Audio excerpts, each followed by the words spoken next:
Le berger Aristée avait, dit-on, perdu toutes ses abeilles par la maladie et par la faim.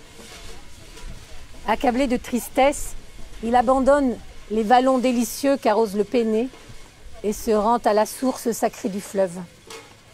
Là, faisant retentir les échos de ses plaintes, il adresse ses paroles à la nymphe dont il tient le jour. Sirène, ô ma mère, toi qui habites les profondeurs de ces eaux, sirène, s'il est vrai, comme tu me l'as dit, qu'Apollon soit mon père, pourquoi m'avoir fait naître du sang des dieux pour m'abandonner à la haine des destins? Qu'est devenue ta tendresse pour moi? Et devais-tu me flatter de l'espérance d'être un jour au rang des immortels? Le seul bien qui pouvait honorer ma vie mortelle, ce bien qu'une heureuse industrie et de longues épreuves m'avait enfin procuré parmi les soins pénibles de la culture des champs et des troupeaux, je le perds aujourd'hui. Et tu es ma mère. Achève ton ouvrage. Et puisque l'honneur d'un fils te touche si peu, arrache toi-même de tes mains les beaux arbres que j'ai plantés. Porte la flamme dans mes bergeries, brûle mes moissons et fais tomber sur mes vignes la hache à deux tranchants. Cependant, Sirène du fond de son humide séjour entendit le son d'une voix. Autour d'elle était la troupe des nymphes occupées à filer la laine la plus fine, teinte du vert le plus doux. C'étaient Drymo, Xantho, Ligé et Philolodos, Nésée, Spio et Thalie et Simodos, Sidippe, vierge encore, et la blonde Lycorias, devenue mère pour la première fois. Clio et Béroé, toutes deux filles de l'océan, toutes deux vêtues de peau nuancée de diverses couleurs, relevées par l'éclat d'une ceinture d'or. Avec elles, Éphir, Opis, la jeune Déiopée et la légère Aréthuse, qui avait enfin déposé l'arc et le carquois. Au milieu d'elle, Clymène racontait les précautions inutiles de Vulcain, les ruses et les doux larcins de Mars, et leur disait la longue histoire des amours des dieux depuis le temps du chaos. Tandis que les nymphes, charmées de ces récits, l'écoutaient en faisant tourner leurs légers fuseaux, la voix plaintive d'Aristée vint, pour la seconde fois, frapper l'oreille de sa mère. Toutes les nymphes en tressaillirent sur leur siège de cristal. Mais, plus prompte que les autres, Aréthuse, la première, élève sa tête blonde au-dessus de l'eau et de loin elle s'écrie. Sirène, ô ma sœur, ce n'est pas en vain que tu as été alarmée par un si grand gémissement. Ton fils lui-même, l'objet de ta vive sollicitude, Aristée, est là. Sur le bord du fleuve, peiné, triste et baigné de larmes, il gémit, il se plaint de ta cruauté. Qui? Mon fils? Lui dit Sirène, saisie d'un nouvel effroi. Amène-moi donc. Mon fils, il a le droit d'entrer dans les palais des dieux. En même temps, elle ordonne aux flots de se séparer et d'ouvrir aux jeunes bergers un libre passage. L'onde aussitôt s'écarte et, se tenant des deux côtés suspendus, lui forme comme un large sentier entre deux monts par où il descend au fond du fleuve.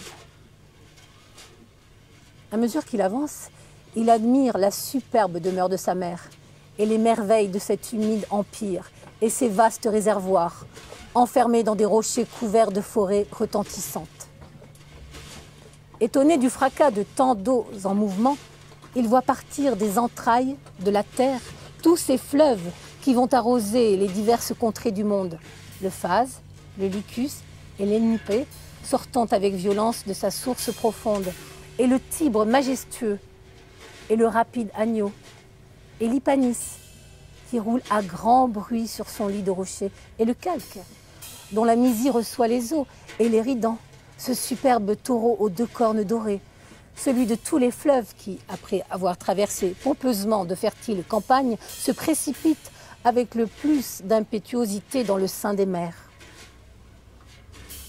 Lorsqu'Aristée fut entré dans le palais des nymphes, sous ses voûtes de rocailles suspendues par la main de la nature, et que Cyrène eut compris par le récit de ses malheurs qu'il ne méritait point tant de larmes, les déesses, ses sœurs, se rangeant autour du berger, versent sur ses mains une onde pure et lui présentent de fins tissus pour les essuyer.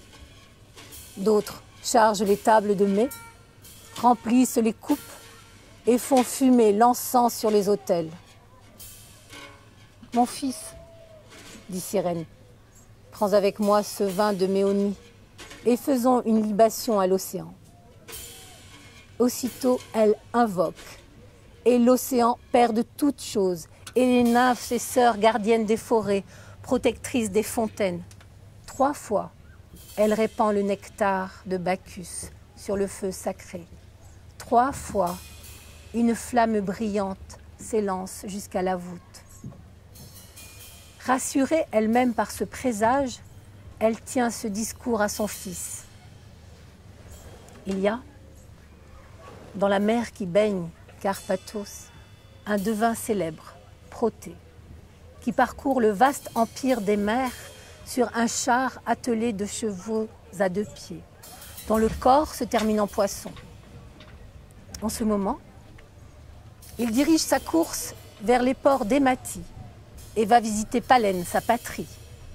Nous, toutes, nymphes des eaux, et le vieux Nérée lui-même, nous vénérons ce devin célèbre dont la pénétration embrasse à la fois le passé, le présent et l'avenir.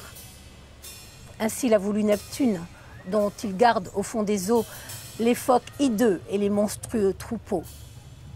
C'est ce devin, mon fils, qu'il te faut surprendre et enchaîner, afin qu'il te révèle la cause secrète de cette funeste maladie et le moyen de réparer tes pertes. Si tu ne lui fais violence, tu n'en obtiendras pas de réponse. Tes prières ne le toucheront point. Emploie donc la force avec lui.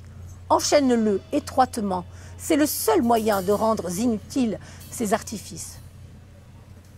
Dès que le soleil, parvenu au milieu de sa course, lancera tous les feux du midi, au moment où l'herbe languit altérée, où l'ombre est si chère au troupeau, moi-même, je te conduirai dans l'asile écarté où ce vieillard va se reposer en sortant des eaux. Le trouvant endormi, tu te saisiras de lui sans peine. Mais, quand tu le tiendras enchaîné, il s'efforcera de t'échapper sous 1000 déguisements et sous 1000 formes effrayantes. Tu croiras n'avoir dans tes mains qu'un affreux sanglier, qu'un tigre en furie, qu'un dragon couvert d'écailles hérissées, qu'une lionne terrible. Ou bien il s'élancera en pétillant comme la flamme, ou bien il s'écoulera avec la fluidité de l'eau et croira se dérober ainsi de tes liens. Mais plus il prendra de formes différentes pour fasciner tes yeux, plus tu le tiendras étroitement serré, jusqu'à ce que, par un dernier changement, il redevienne tel qu'il était quand le sommeil commençait à fermer ses paupières. Elle dit, et verse sur son fils une essence d'ambroisie qui parfume ses cheveux et tout son corps d'une odeur divine et communique à ses membres la souplesse et la vigueur. Dans le flanc d'une montagne, minée par les ans, au pied de laquelle les vagues viennent se briser et forment en se repliant 2 courants contraires, il est un antre vaste et profond où le matelot surpris trouve un asile assuré contre la tempête. C'est dans l'intérieur de cette caverne que Protée repose sous la voûte du rocher qui lui sert d'abri. La nymphe y place son fils dans l'endroit le plus obscur, elle-même enveloppée d'un nuage qui la dérobe aux yeux et se retire à quelque distance. Déjà, l'ardent Sirius embrasait les airs des feux dévorants dont il brûle l'Indien dans ces contrées arides. Déjà, parvenu au plus haut de sa carrière, le soleil lançait des rayons enflammés. L'herbe était languissante et la chaleur faisait bouillir jusqu'au limon des fleuves au fond de leur lit. Quand Protée, quittant le sein des eaux, s'avance vers sa retraite ordinaire. Les humides habitants des eaux bondissent autour de lui et font jaillir au loin l'onde amère. Ces monstres, dispersés sur le rivage, s'abandonnent bientôt au sommeil. Pour lui, tel qu'on voit sur les montagnes le pasteur vigilant, au moment où l'astre de Vénus rappelle les jeunes taureaux du pâturage, où le bêlement des agneaux aiguillonne la faim des loups, il s'assied au milieu sur un rocher pour compter son troupeau. Aristée, voyant l'occasion favorable, laisse à peine au vieillard le loisir d'étendre sur le gazon ses membres fatigués, se jette sur lui en poussant un grand cri et se hâte de lui lier les mains. Le devin a recours à ses ruses accoutumées, se transforme de mille manières en feu, en eau, en bête féroce. Mais, ayant épuisé vainement tous ses artifices, il revient à son état naturel. Et reprenant enfin la forme humaine, « Jeune audacieux, dit-il, qui te rend assez hardi pour approcher de ma demeure. Que veux-tu de moi ?» « Tu le sais, répondit Aristée. « Oui, Protée, tu le sais. Qui pourrait te rien cacher? Mais cesse toi-même de vouloir me tromper. C'est par l'ordre des dieux que je viens apprendre de ta bouche sacrée la cause de mes infortunes. » Sitôt qu'il eut prononcé ces paroles, le devin, saisi d'un violent transport et roulant des yeux enflammés, révèle ainsi en frémissant les secrets des destins. « C'est la vengeance d'un dieu qui te poursuit. Tu expies un grand crime et ta peine est légère en comparaison. Si les destins l'eussent permis, Orphée t'en aurait fait éprouver de plus cruel, car c'est lui qui attire sur toi ses châtiments. C'est lui qui demande justice contre le ravisseur de son épouse.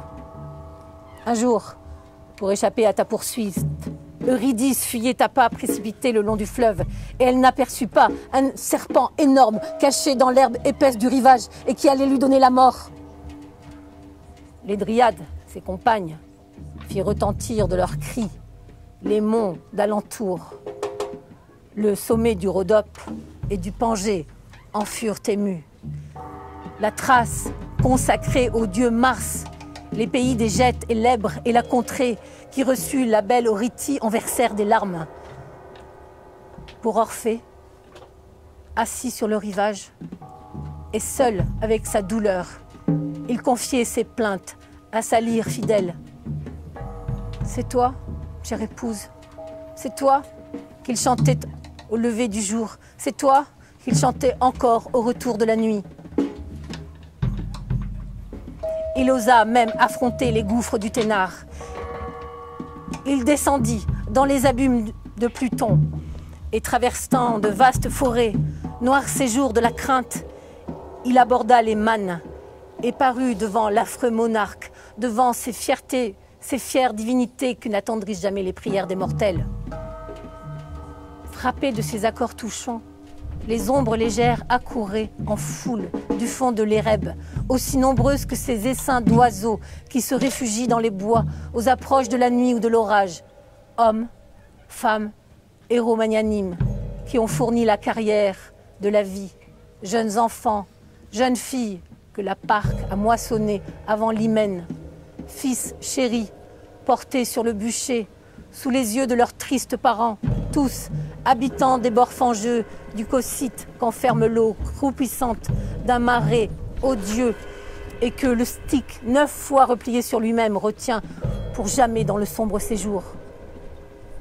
Le Tartare lui-même fut ému jusque dans ses plus profonds abîmes. Les Euménides aux cheveux hérissés de serpents en tressaillirent. Cerbère retint son aboiement dans ses 3 gueules béantes, et le vent qui fait tourner la roue d'Ixion cessa un moment de souffler. Orphée avait échappé à tous les hasards et revenait enfin. Il touchait aux régions du jour. Eurydice, rendue à son amour, suivait ses pas, car telle était la loi imposée par Proserpine. Quand tout à coup, oubliant la loi fatale, vaincu par son amour, égaré par son délire, faute hélas bien pardonnable si l'enfer savait pardonner, il se retourne, il regarde son Eurydice. C'en est fait. En ce moment, s'évanouit tout le fruit de tant de peine. Son traité avec l'impitoyable tyran des ombres est rompu, et par 3 fois, on entendit un bruit horrible sortir des étangs de l'Averne. « Qu'as-tu fait, cher Orphée ?» dit Eurydice. « Quel courroux nous a perdus tous les deux. J'entends la mort, la cruelle mort qui me rappelle. Le sommeil s'appesantit déjà sur mes yeux. Adieu. Je rentre malgré moi dans l'horreur de la nuit. En vain, mes faibles bras s'étendent encore vers toi, cher Orphée. Hélas, tu n'as plus d'Eurydice. » En disant ces mots, elle se dérobe à ses regards comme une légère vapeur qui s'éloigne et s'évanouit. En vain, il la cherche encore dans l'ombre. En vain, il veut lui parler. Eurydice ne revit plus Orphée, et le célèbre rocher ne souffrit plus qu'il repassât l'onde infernale. Que faire? Que résoudre? Où porter ses pas, privé 2 fois d'une épouse si tendrement aimée? Par quels pleurs fléchir de nouveau les mânes? Par quels accents émouvoir les dieux? Déjà l'ombre froide voguait sur la barque fatale. On dit que durant 7 mois entiers, l'inconsolable Orphée pleura au pied d'un rocher, sur les bords déserts du Strymon, et fit retentir du récit de ses douleurs les antres glacés de la Thrace, entraînant sur ses pas les tigres adoucis et les chênes même, charmés de la douceur de ses chants. Telle, à l'ombre d'un peuplier, la plaintive Philomèle déplore la perte de ces petits qu'un pâtre inhumain a enlevés de leur nid, à peine couverts d'un léger duvet. Mère infortunée, elle passe la nuit à gémir, et fixée sur le même rameau, elle redit tristement sa plainte et fait entendre au loin ses douloureux accents. Orphée ne fut plus sensible ni au charme de l'amour, ni aux douceurs de l'hymen. Seul, il errait parmi les glaces des régions hyperborées, sur les rives du Tanaïs toujours couvertes de neige, autour des monts riffés qu'environnent d'éternels frimas, toujours, pleurant Eurydice, toujours, reprochant au dieu des morts ses inutiles faveurs. Héritées de ces mépris, les femmes de la Thrace, dans le temps sacré des orgies, à la faveur des mystères nocturnes de Bacchus, se jetèrent sur lui, le mirent en pièces et dispersèrent ses membres dans les campagnes. Sa tête, séparée de son cou d'albâtre, fut reçue dans les gouffres de l'Èbre et roulait au milieu de ses eaux. Même alors, sa voix expirante et sa langue déjà glacée que la vie abandonnée appelait encore Eurydice. « Ah, disait-elle, malheureuse, malheureuse Eurydice !» Et le nom d'Eurydice était répété le long du fleuve par tous les échos de ses bords. « Eurydice, malheureuse, malheureuse Eurydice, Eurydice, malheureuse, malheureuse Eurydice, malheureuse Eurydice. » En achevant ce récit, frottait ses lances au milieu de la mer, et l'onde frappait d'écume et tournoie longtemps au-dessus de sa tête. Mais Irène n'abandonne point son fils et vient le rassurer par ce discours. « Mon fils, bannis désormais de ton âme les noirs soucis. Tu vois, quelle est la cause de cette contagion funeste? Les nymphes, compagnes d'Eurydice et qui formaient avec elle des chœurs de danse dans les bois sacrés, ont vengé sur tes abeilles la perte de leurs compagnes. N'épargne pour les fléchir ni les dons, ni les prières. Rends à ces indulgentes déesses l'hommage qui leur est dû. Elles écouteront tes vœux et laisseront désarmer leurs courroux. Mais apprends de quelle manière il convient de les invoquer. Parmi les troupeaux que tu nourris sur les sommets verdoyants du mont Lycée, choisis 4 beaux taureaux et autant de génisses qui n'est pas encore porté le jour. Élève ensuite 4 autels devant le temple des nymphes. Fais couler au pied des autels le sang de ses victimes. Puis abandonne leur corps dans la forêt.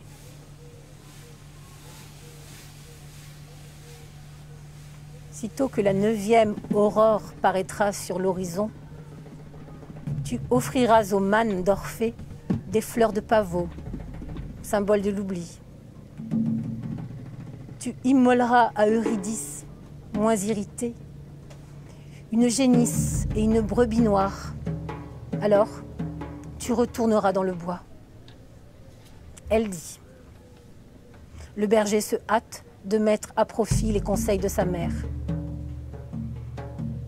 Il se rend au temple, élève 4 autels, y présente 4 superbes taureaux et autant de génisses dont la tête n'a point encore senti le jour.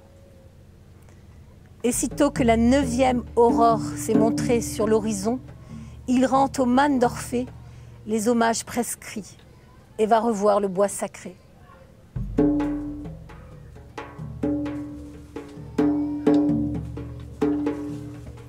C'est là qu'on voit s'opérer, subitement, la plus étonnante des merveilles.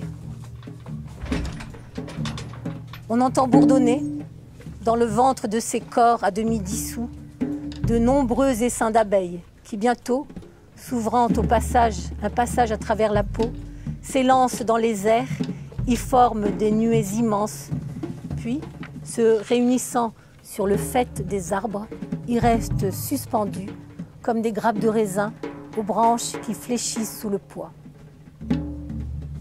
C'est ainsi que je chantais le labourage, les troupeaux et les arbres, tandis que César foudroyait l'ennemi sur les bords de l'Euphrate, qu'il donnait des lois au peuple charmé de vivre sous son empire et qu'il s'ouvrait la route de l'Olympe. Pour moi, je jouissais alors à Naples des douceurs de l'étude et d'un obscur loisir. Moi, ce même Virgile qui, plus hardi dans ma jeunesse, fit parler les bergers dans mes vers et qui osait te chanter Tityre à l'ombre d'un être touffu.